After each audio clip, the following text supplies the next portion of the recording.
के police headquarters पर, ITO के निकट है ये दिल्ली के पुलिस हेडक्वार्टर्स, जहां पर बैरिकेडिंग तोड़ दी गई है। सुबह से ही यहां पर भारी तादाद में प्रदर्शनकारी मौजूद थे। आप तस्वीरों के जरिए हम आपको तस्वीरें दिखा रहे हैं। यहां पर बैरिकेड तोड़कर अंदर घुसने की कोशिश है। दिल्ली आज एक बार फिर 16 दिसंबर की वारदात के बाद जिस तरह से आंदोलन हुआ था, दिल्ली आज एक बार फिर सड़कों पर है, चुनौती देने के लिए इस देश के नेताओं की जमात को और साथ ही साथ आला पुलिस अधिकारियों को। वो पुलिस अधिकारी जो न सिर्फ सुरक्षा के काम में पूरी तरह नाकाम है, बल्कि जिस तरह से एक लड़की को कल थप्पड़ मारा, एक लड़की जो अपने सवाल पूछ रही थी दिल्ली की कानून व्यवस्था को लेकर, उसको एसीपी साहब ने एक के बाद एक 3 थप्पड़ रसीद कर दिए।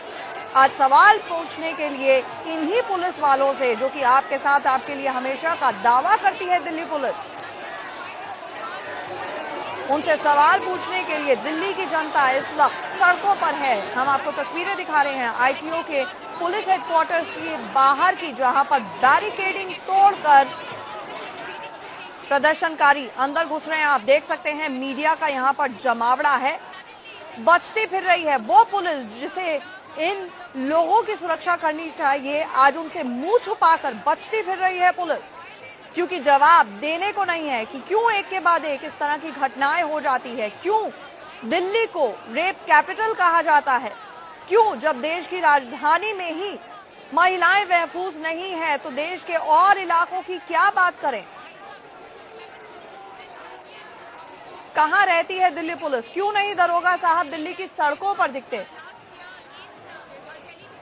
हमारे साथ हमारे क्राइम एडिटर रवि शर्मा जुड़ रहे हैं। रवि, आपसे ये जानना चाहेंगे, बैरिकेड तोड़कर प्रदर्शनकारी अंदर घुसने की कोशिश कर रहे हैं, हम मीडिया का जमावड़ा साफ देख सकते हैं। यहाँ पर दिल्ली की जनता जो है सवाल पूछने के लिए पुलिस के आला अधिकारियों से पहुंच गई है आईटीओ। बिल्कुल आंचल, इस तरह का यहाँ माहौल है कि 11:30 बजे पुलिस को प्रेस कॉन्फ्रेंस करनी थी डीसीपी प्रभाकर को, जिसे अंजाम देने में पौने घंटे का वक्त लग गया।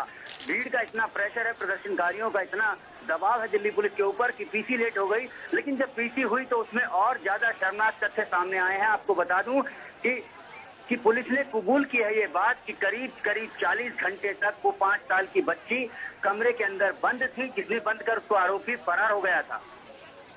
बिल्कुल रवि, ये कल ही से ये बात खुलकर सामने आ रही थी कि जब वो आरोपी फरार था, यहाँ पर किस किस्म की इन्वेस्टिगेटिव टेक्निक्स हैं कि ऊपर नीचे आए बाएं पुलिस पूछती तक नहीं है, किस किस्म के आईओज हैं, किस किस्म की इन्वेस्टिगेशन है, क्या जांच करती है दिल्ली पुलिस। पहले तो सड़कों पर दिल्ली पुलिस के दरोगा साहब नजर नहीं आते हैं, जिनका काम है लॉ एनफोर्समेंट का, और उसके बाद जब वहां पर एफआईआर नानुपुर के बाद इतनी मुश्किल से दर्ज होती है, उसके बाद इन्वेस्टिगेशन तक नहीं करती दिल्ली पुलिस। आंचल, ऐसा लगता है कि दिल्ली पुलिस के पास कुछ कहने को इस बार बचा ही नहीं है। प्रेस कॉन्फ्रेंस की शुरुआत भी हुई तो उन्होंने यही कहा डीसीपी प्रभाकर ने कि हम बच्ची की लंबी उम्र की कामना करते हैं। यानी साफ तौर पर इस मामले में पुलिस की जो गलती है, जो पुलिस की जांच का लचर तरीका है, वो सामने आ गया है। क्योंकि पुलिस ने ये बात कबूल की है कि वारदात को अंजाम देने के बाद, यानी 15 तारीख की ही शाम को स्वतंत्रता सेनानी ट्रेन के जरिए रात को 8:30 बजे ये शख्स बिहार भाग गया था। यानी आरोपी उसी दिन फरार हो गया था और उसके बाद से करीब 2 दिनों तक बच्ची उस कमरे में बंद रही। और पुलिस का दावा है कि वो लगातार जांच में जुटी हुई थी और जांच अधिकारी लगातार लड़की के परिवार के संपर्क में थे। अगर ऐसा था तो फिर क्यों उन्हें नहीं पता लग पाया? वो उसी कमरे के सामने से गुजर कर ऊपर बच्ची के घर तक जाते थे, जिसमें वो कमरे में बंद थी, और आखिरकार पता भी चला तो लड़की के अपने परिवार को चला। साफ तौर पर पुलिस की जो जांच का तरीका है वो खुलकर सामने आ गया है। दिल्ली पुलिस के जो अधिकारी हैं वो एक लड़की की पिटाई तो कर सकते हैं कैमरे के सामने, मगर एक मासूम बच्ची कमरे में बंद है और सिसक रही है, उसकी सिस्टर सुनने के लिए, उसकी चीख सुनने के लिए, उसका दर्द सुनने के लिए न दिल्ली पुलिस के पास वक्त है और न दिल्ली पुलिस को यूं कहेंगे कि वो तरीका आता है जांच का जिसके जरिए वो किसी के दर्द को महसूस कर सके। बिल्कुल कहा कि जेंडर सेंसिटाइजेशन, जब एसीपी साहब ही 3 थप्पड़ रसीद कर देते हैं एक लड़की को, प्रदर्शनकारी को। रवि, मैं ये जानना चाहूंगी, जिस तरह से हम तस्वीरें देख रहे हैं, देश इस वक्त आक्रोशित है, हम दिल्ली की जनता को सड़कों पर देख रहे हैं, आज भी क्या ये सिर्फ सस्पेंड कर देना अपने आप में काफी है? क्यों नहीं बर्खास्त किया जा रहा है एसीपी को? क्यों नहीं बर्खास्त किया जा रहा उन तमाम आईओस को? क्यों नहीं एक तरह से प्रेसिडेंट के तौर पर कोई बड़ी कार्रवाई दिल्ली पुलिस कर रही है, उस एसएचओ के खिलाफ सारे के सारे पुलिस थाने के सभी लोगों को क्यों नहीं बर्खास्त कर दिया जाता एक ही बार में?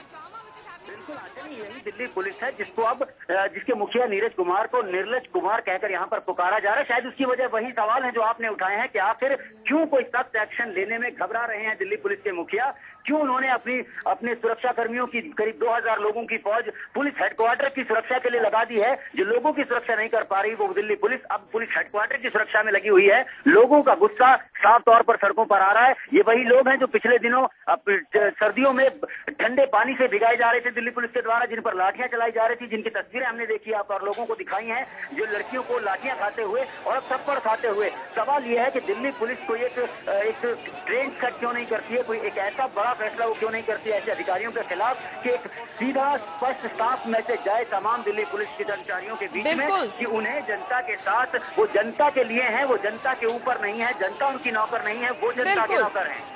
बिल्कुल रवि, कहीं ना कहीं निर्लज कुमार कहा जा रहा है नीरज कुमार को। हम दिल्ली पुलिस को निकम्मा नहीं कह रहे, वो निकम्मापन अपना खुद ही साबित करने में लगी हुई है। बहरहाल रवि, आप हमारे साथ बने रहिए। वरुण ने वहां पर जायजा लिया जिस तरह से प्रदर्शनकारी बैरिकेडिंग तोड़कर अंदर गए, आपको वो दिखाते पहले।